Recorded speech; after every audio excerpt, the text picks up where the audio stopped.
Good morning students. बेटा आज हम एनसीईआरटी का चैप्टर नंबर 8 क्वाड्रिलेटरल्स स्टार्ट करेंगे।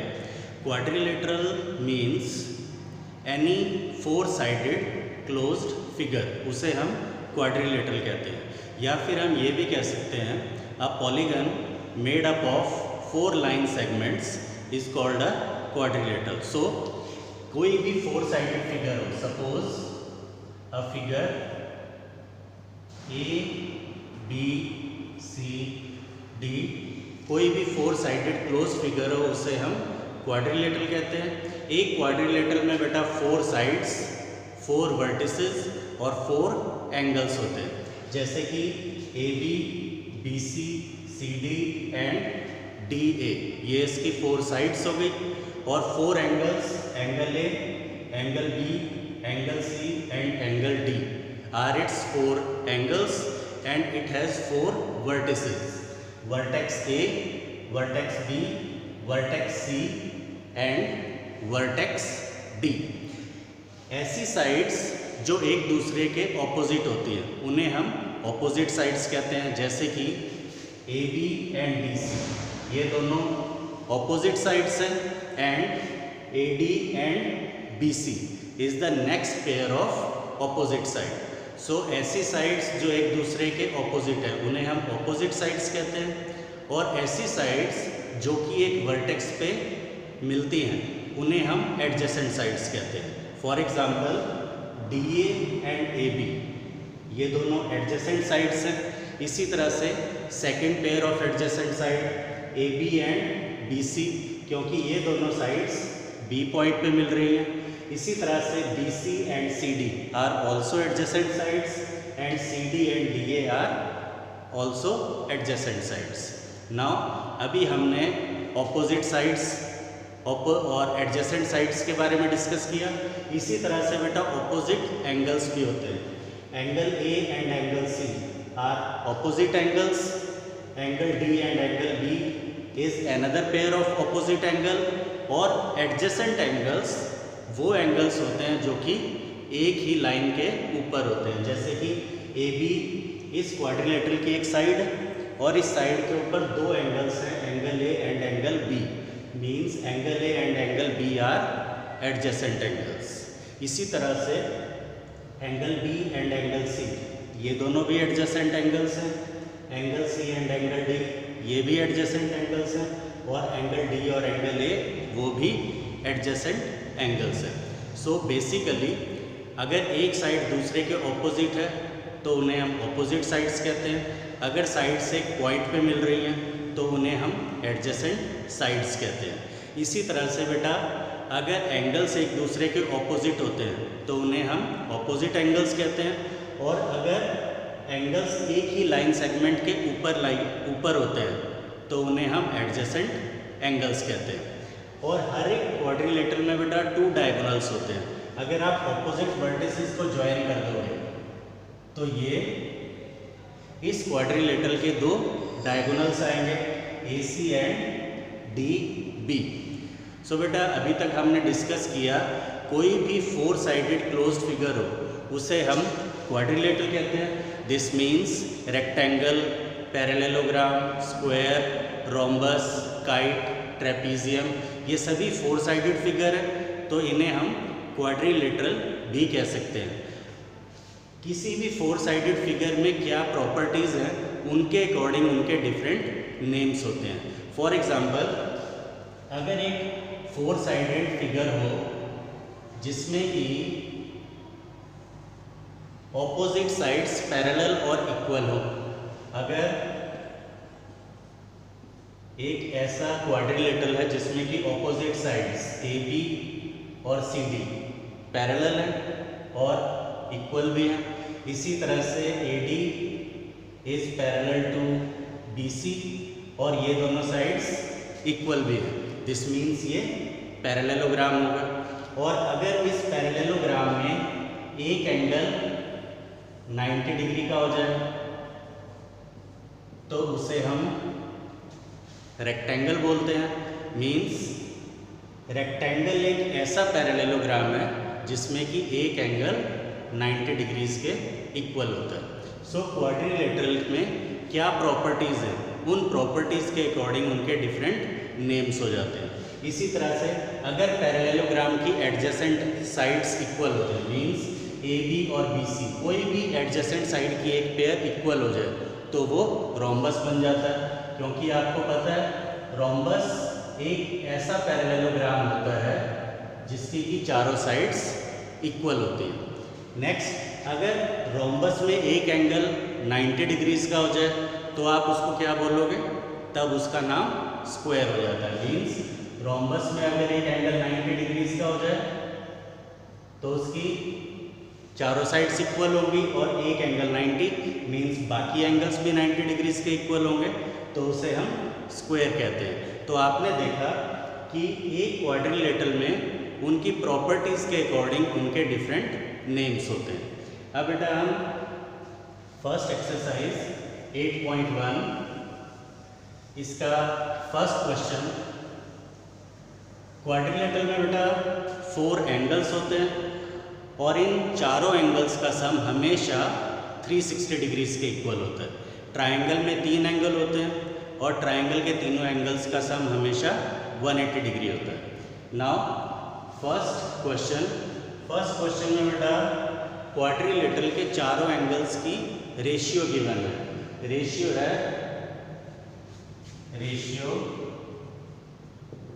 Equals to 3:5:9 9:30। सो ये क्वाड्रिलेटरल के चारों एंगल्स की रेशियो दी हुई है। आपको कैलकुलेट करना है कि ये एंगल कितने डिग्रीज के होंगे। नाउ रेशियो के अकॉर्डिंग ही बेटा हम एंगल सपोज कर लेंगे। Let the angles is equal to 3x 5x 9x and 13x degrees. Now quadrilateral के चारों एंगल्स का सम हमेशा 360 डिग्रीज के इक्वल होता है।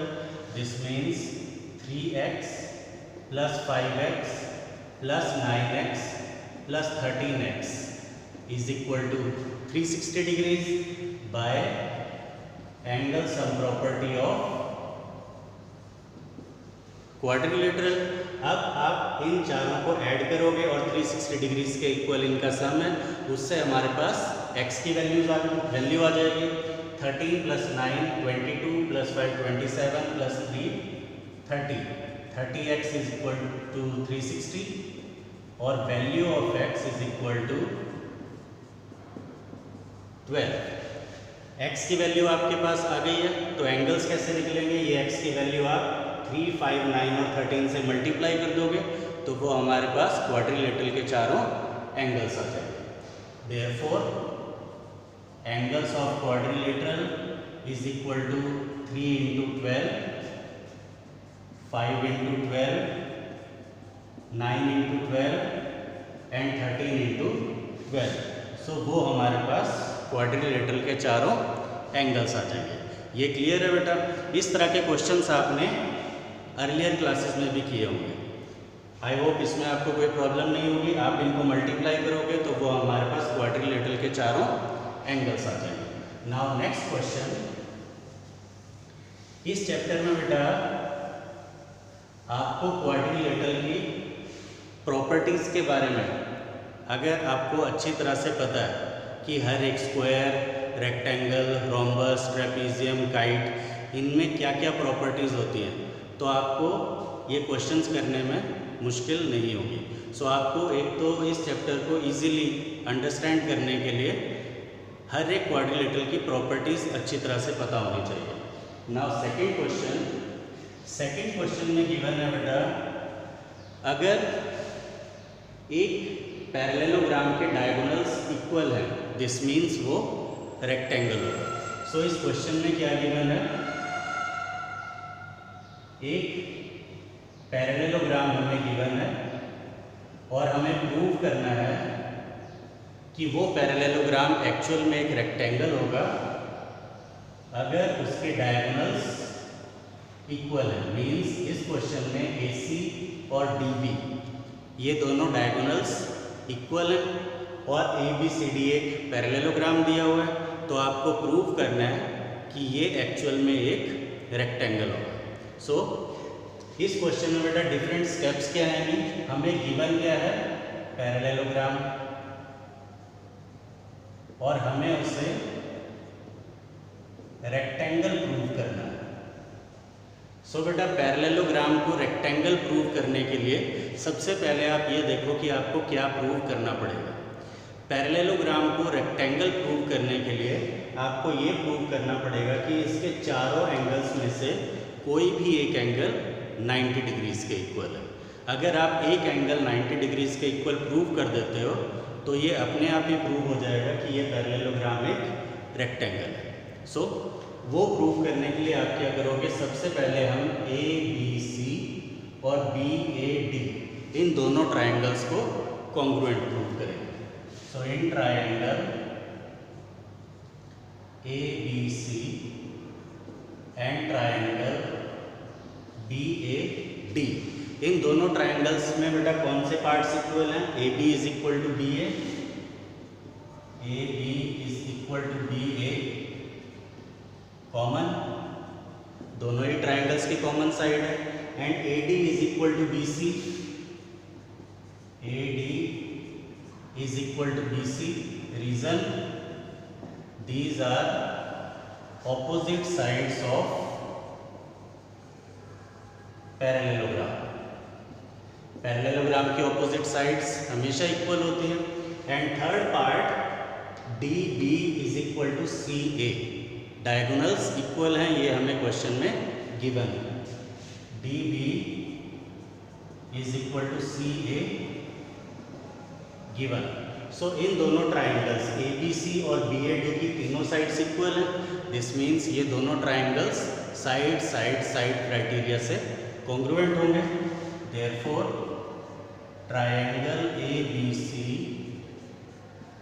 Is congruent to triangle B A D by side side side criteria. अब बेटा जब ये दोनों ट्राइंगल्स कॉन्ग्रुएंट हैं A B C and B A D, तो इनके कॉरस्पॉन्डिंग पार्ट्स भी इक्वल होंगे। This means angle A is equal to angle B by CPCT, therefore angle A is equal to angle B by सिपिसिटी।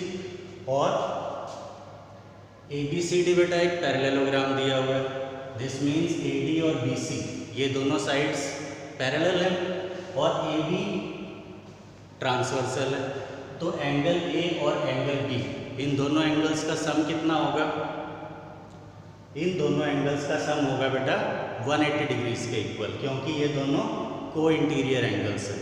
या फिर आप adjacent angles of parallelogram ये reason भी लिख सकते हो। This means angle A plus angle B is equal to 180 degree, reason adjacent angles of parallelogram. तो बेटा ये दोनों के दोनों ए और बी पैरेललोग्राम के एडजेसेंट एंगल्स हैं। दिस मीन्स इन दोनों एंगल्स का सम 180 डिग्री होगा और ये दोनों एंगल्स इक्वल हैं, ये हम प्रूव कर चुके हैं। तो आप बी की जगह ए पुट कर सकते हो। This means angle A plus angle A is equal to 180 degree, twice of A is equal to 180 और angle A is equal to 180 divide by 2 is equal to 90 degree. This means हमने ये prove कर दिया कि इस quadrilateral में एक angle A वो 90 डिग्रीज के इक्वल है। तो जब भी पैरेललोग्राम में एक एंगल 90 डिग्रीज के इक्वल हो जाएगा, दिस मीन्स वो एक रेक्टेंगल होगा। Therefore A B C D is a rectangle. So इस तरह से हम ये प्रूव कर सकते हैं कि ऐसा पैरेललोग्राम जिसमें कि डायगोनल्स इक्वल हैं वो एक रेक्टेंगल होगा। इस एक्सरसाइज में बेटा आपको स्टार्टिंग में आप स्टेप्स बना लिया करो, जैसे कि हमने स्टार्टिंग में किया था कि पैरेललोग्राम गिवन है और आपको रेक्टेंगल प्रूव करना है। तो आप स्टार्टिंग में बेटा ये सोच के रखो कि पैरेललोग्राम को रेक्टेंगल प्रूव करने के लिए आपको क्या पार्ट प्रूव करना पड़ेगा। सो आपको पता है कि पैरेललोग्राम रेक्टेंगल तब होगा जब उसमें एक एंगल 90 डिग्रीज के इक्वल हो। तो आपने एक एंगल 90 डिग्री के इक्वल प्रूव कर दिया, जिससे कि वो रेक्टेंगल प्रूव हो जाए। नाउ इन क्वेश्चन में बेटा आपको थोड़ी ज़्यादा प्रैक्टिस की ज़रूरत पड़ेगी। हम बहुत धीरे धीरे इस एक्सरसाइज को करेंगे। जितने क्वेश्चंस हम यहाँ पे करेंगे उतने ही क्वेश्चंस आप पहले वीडियो लेक्चर देख के उनको समझिएगा और समझने के बाद फिर बिना देखे अपने आप फेयर कॉपी में ट्राई करें। Now next question number 3। Third question में बेटा हमें गिवन है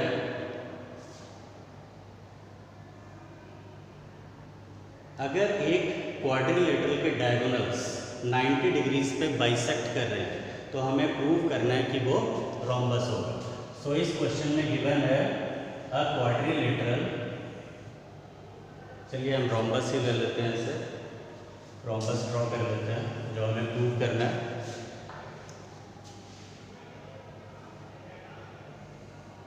एक रोम्बस गिवन है क्वाड्रिलेटरल गिवन है और इस क्वाड्रिलेटरल में ये गिवन है कि इसके डायगोनल्स एक दूसरे को 90 डिग्रीज पे बाइसेक्ट कर रहे हैं। मीन्स यहाँ पे 90 डिग्रीज का एंगल है और बाइसेक्ट मीन्स 2 इक्वल पार्ट्स में डिवाइड कर रहे हैं। OA OC के इक्वल है और OD OB के इक्वल है। और हमें प्रूव क्या करना है कि ये क्वाड्रिलेटरल एक्चुअल में एक रोम्बस होगा, ये हमें प्रूव करना है। सो हमें गिवन क्या है, क्वाड्रिलेटरल जिसके कि डायगोनल्स 90 डिग्रीज पे बाइसेक्ट हो रहे हैं, तो आपको प्रूव करना है कि वो रोम्बस होगा। अगेन अब इसमें बेटा आप स्टेप्स देख लीजिए क्या है।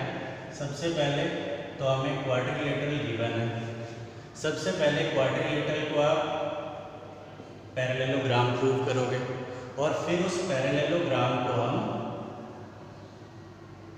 रोम्बस प्रूव करेंगे। सो इस क्वेश्चन में 2 डिफरेंट स्टेप्स आएंगे। फर्स्ट स्टेप में हम इस क्वाड्रिलेटरल को एक पैरेललोग्राम प्रूव करेंगे और फिर बाद में उस पैरेललोग्राम को रोम्बस प्रूव करेंगे। सो फर्स्ट स्टेप, क्वाड्रिलेटरल को बेटा अगर पैरेललोग्राम प्रूव करना है तो आप क्या प्रूव करोगे। क्वाड्रिलेटरल मीन्स अभी आपको सिर्फ एक 4 साइडेड फिगर गिवन है, उस 4 साइडेड फिगर को पैरेललोग्राम आप कैसे प्रूव करोगे।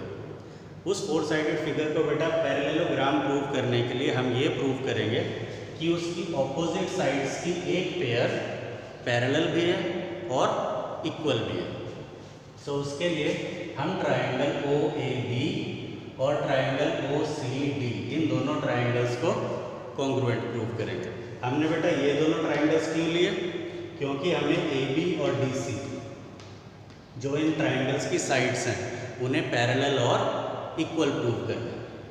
तो in triangle OAB and triangle OCD, अब इसमें गिवन क्या है बेटा, OA OC के इक्वल क्वेश्चन में गिवन है because diagonals bisect each other at right angles and OD is equal to OB, ये पार्ट भी गिवन है। एंड नेक्स्ट पार्ट, ये दोनों एंगल्स, आप इन दोनों एंगल्स को वर्टिकली ऑपोजिट एंगल्स भी लिख सकते हो या फिर 90 डिग्री भी लिख सकते हो, क्योंकि क्वेश्चन में गिवन है कि डायगोनल्स 90 डिग्रीज पे बाइसेक्ट कर रहे हैं। So angle DOC is equal to angle BOA equal to 90 degree. आप वर्टिकली ऑपोजिट एंगल्स भी लिख सकते हो। Therefore triangle OAB is congruent to triangle OCD by SAS criteria, side angle side criteria से दोनों ट्रायंगल्स कॉन्ग्रुएंट हो जाएंगे। अब बेटा जब ट्रायंगल्स कॉन्ग्रुएंट है दिस मीन्स उनके कॉरेस्पॉन्डिंग पार्ट्स AB और CD ये दोनों पार्ट्स इक्वल होंगे by CPCD। Therefore AB is equal to C D by C P C T. So बेटा हमने ये तो प्रूव कर दिया कि इसकी ऑपोजिट साइड्स की एक पेयर इक्वल है। अब हम इसे पैरेलल भी प्रूव करेंगे। अब हमने इन दोनों ट्राइंगल्स को बेटा कॉन्ग्रुएंट प्रूव किया। दिस मीन्स बाय सिपिसिटी ये दोनों एंगल्स जो मैंने मार्क किए हैं, एंगल 1 एंड 2, ये दोनों एंगल्स भी इक्वल होंगे by CPCT, and also angle 1 equals to angle 2 by CPCT. लेकिन एंगल 1 और 2 ये दोनों एंगल्स अल्टरनेट इंटीरियर एंगल्स हैं, और जब भी अल्टरनेट इंटीरियर एंगल्स इक्वल होते हैं तो लाइंस हमेशा पैरेलल होती हैं, but they are alternate interior angles, therefore AB is parallel to CD। So बेटा हमने ये प्रूव कर दिया AB और CD इक्वल भी हैं और पैरेलल भी है। तो इस क्वाड्रिलेटरल की ऑपोजिट साइड्स की एक पेयर पैरेलल है और इक्वल है। दिस मीन्स ये एक पैरेललोग्राम है। Therefore ABCD is a parallelogram. So बेटा यहाँ तक हमारा फर्स्ट स्टेप हो गया। क्वाड्रिलेटरल गिवन था, हमने उसे पैरेललोग्राम प्रूव कर दिया। अब हमें ये प्रूव करना है कि ये पैरेललोग्राम एक रोम्बस होगा। अब बेटा अगेन आप ये देखो कि अगर आपको पैरेललोग्राम को रोम्बस प्रूव करना है तो आपको क्या प्रूव करना पड़ेगा। एक पैरेललोग्राम रोम्बस तब होगा जब उसकी एडजेसेंट साइड्स इक्वल होगी। मीन्स आपको प्रूव करना है AB और BC ये दोनों एडजेसेंट साइड्स की किसी भी एक पेयर को आपको इक्वल प्रूव करना पड़ेगा। तो आपको AB और BC इन दोनों साइड्स को इक्वल प्रूव करना है। जब ये दोनों साइड्स इक्वल हो जाएंगे तो ये पैरेललोग्राम रोम्बस हो जाएगा।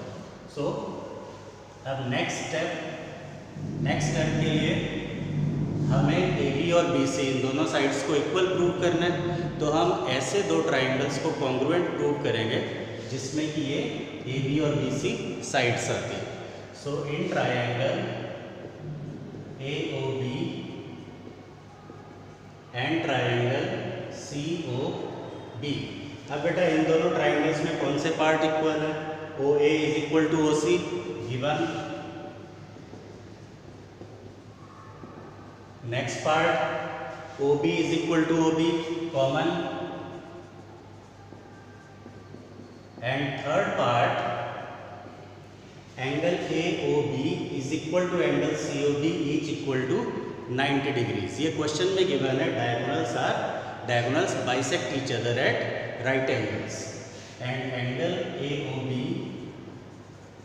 is equal to angle COB each equal to 90 degrees given.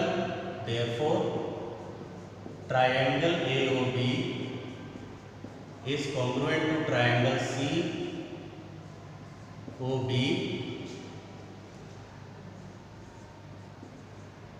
by criteria SAS। So SAS criteria से बेटा ये दोनों के दोनों ट्राइंगल्स कॉन्ग्रुएंट हो जाएंगे। सो बाय सिपिसिटी AB और BC इस ट्राइंगल की जो दो साइड्स हैं ये भी इक्वल होंगे। Therefore AB is equal to BC by CPCT. This means हमने क्या प्रूव कर दिया कि एक पैरेललोग्राम की एडजेसेंट साइड्स इक्वल है। दिस मीन्स ये एक रोम्बस होगा। Therefore ABCD is a rhombus. So बेटा इस तरह से इन क्वेश्चंस में आप पहले ये देखोगे कि क्वेश्चन में आपको क्या गिवन है और क्या प्रूव करना है, उसके अकॉर्डिंग आप स्टेप्स बना के और उसको डिफरेंट स्टेप्स में प्रूव करोगे। आज बेटा आप सिर्फ फर्स्ट 3 क्वेश्चंस करोगे। इन क्वेश्चंस को आप वीडियो लेक्चर देख के अच्छी तरह से समझिए स्टेप बाय स्टेप। अगर आपको ये लगता है कि एक क्वेश्चन आपके लिए काफ़ी, ये वीडियो लेक्चर काफ़ी लंबा हो गया, तो आप बीच में बेटा उसको पॉज करके और स्टेप बाय स्टेप अच्छी तरह से समझिए। समझने के बाद और फिर उसे बिना देखे अपने आप फेयर नोटबुक में कीजिए, उससे आपको ज़्यादा क्लियर होगा। सो आज हम सिर्फ ये फर्स्ट 3 क्वेश्चन से करेंगे। आप इसे अच्छी तरह से ट्राई कीजिएगा। Thank you.